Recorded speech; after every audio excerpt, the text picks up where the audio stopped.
Hey, you! Who, me? Yes, you! Come here and help me zip this dress. Oh. Here you go. Are you guys getting ready to put on a show? Of course, dear boy. What does it look like? Wow, I just love a puppet show. This isn't a puppet show. This is a fashion show. I'm so sorry, I didn't mean to offend you. Shh! The show is getting ready to start. Take your seat.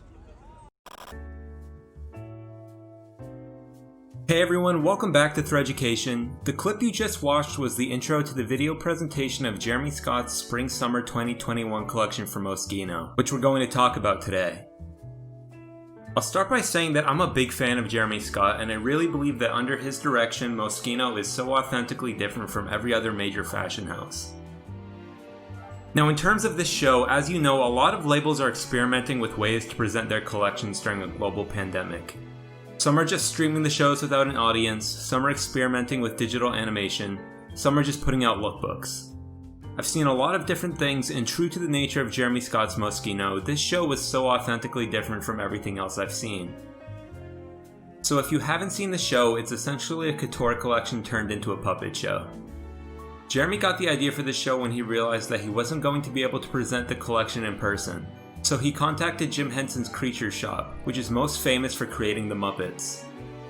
With the help of the Creature Shop, Jeremy created a cast of marionette models, and funny enough, there were also some familiar faces in the audience, including a marionette version of Anna Wintour. Now if you're wondering, each of the models is 30 inches tall, and this means that Jeremy had to create scaled down versions of each and every piece of the collection. Something cool worth mentioning is that part of Jeremy's inspiration for presenting the collection this way was the Théâtre de la Mode, which translates to theater of fashion.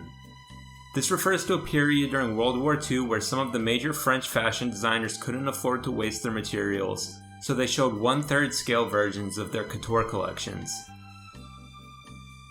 A lack of materials obviously wasn't the case here.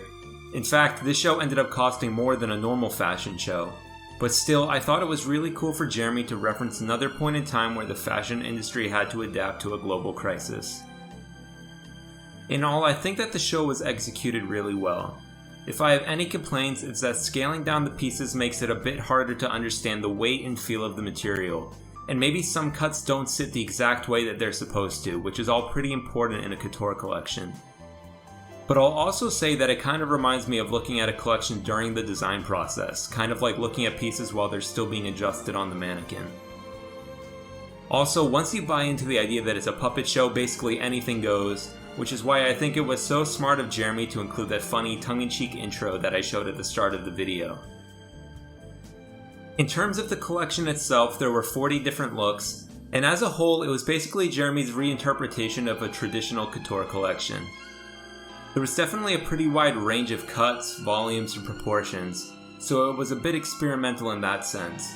And if you know anything about Jeremy Scott, it's that he pays super close attention to his color palette. And here he opted for a mostly desaturated color palette, which I think was pretty effective in tying the whole collection together. Lastly, I'll add that I noticed we're still on the mini bag trend.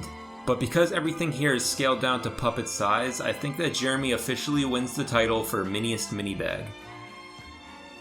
Anyway, that is all I wanted to touch on for today. Again, this was Jeremy Scott's Spring-Summer 2021 collection for Moschino. If you want to watch the full show for yourself, which I highly recommend you do, I'm going to link the video in the description. Other than that, thank you for watching, and I'll see you next time.